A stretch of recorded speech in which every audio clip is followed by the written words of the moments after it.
Salut à tous, on attaque le jour numéro 2 sur notre programme de confinement sportif.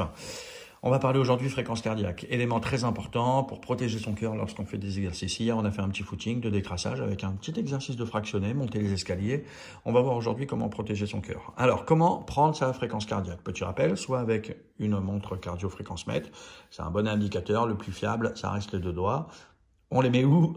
Vous allez les mettre sous la carotide. Voilà, sous la carotide. Vous allez compter le nombre de pulsations, ces deux doigts, pas le pouce, parce que le pouce, vous allez ressentir aussi l'impulsion de la terminaison du pouce. Vous prenez ces deux doigts sous la carotide, vous comptez le nombre de pulsations sur 15 secondes, vous multipliez ce nombre par 4, ça va vous donner votre valeur de pulsation par minute. Et l'Apple Watch, c'est bien, mais voilà, là, ça recherche un petit peu, c'est pas ultra fiable non plus, il suffit de décoller. Voilà, et ça peut monter très très vite, juste en décollant un tout petit peu. Voilà.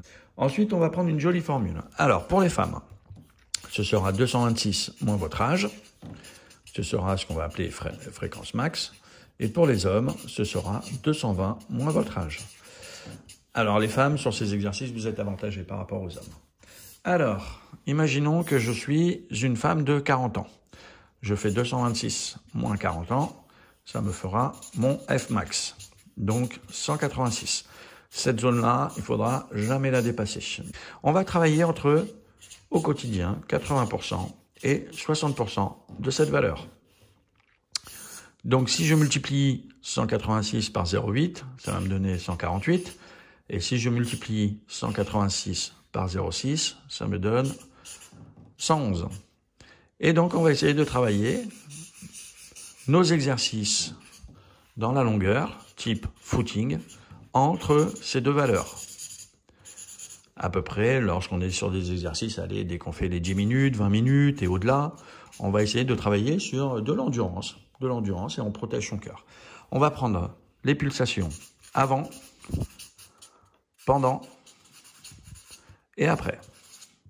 Donc ça veut dire que hier, j'ai fait un footing de 20 minutes, j'ai pris mes pulsations avant, j'ai pris mes pulsations à 10 minutes et j'ai pris mes pulsations après, une fois que l'exercice est terminé.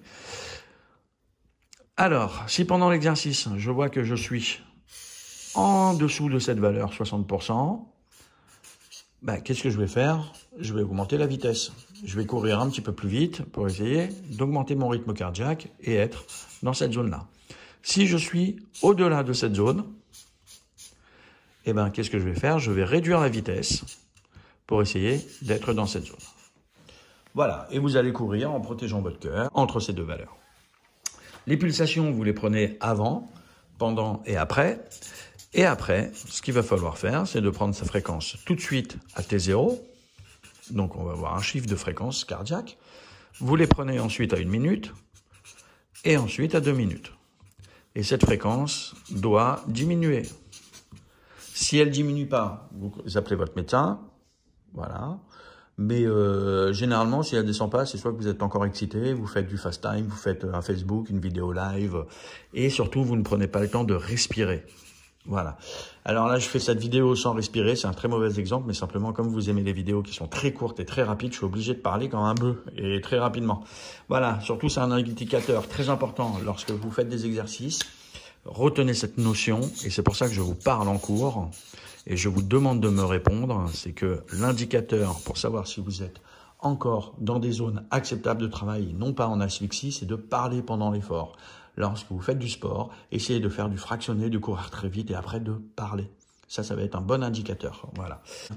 Allez, portez-vous bien. Salut, je coupe la vidéo. C'était la vidéo de ce matin. Voici le type d'indication de l'Apple Watch. Alors ça, c'est vraiment bien foutu. Contrairement à la prise de pouls à l'instant T, il vaut mieux prendre les deux doigts sur 15 secondes, multiplié par 4. Ça, c'est beaucoup plus précis. Sinon, là, c'est un très très bon indicateur. J'ai travaillé de 11 heures à peu près jusqu'à 14 heures avec une moyenne à 120 BPM. Donc, je me suis situé entre mes 60% et mes 80% de ma fréquence max. 168 ici, j'ai fait des petits pics, bien au-delà, c'est lorsque j'ai décidé d'augmenter un petit peu la vitesse pour avoir un peu plus de sensations. Et ma fréquence basse de repos qui est de 45, moi en général je suis à 40, 44, 45, 50, ça va dépendre des jours.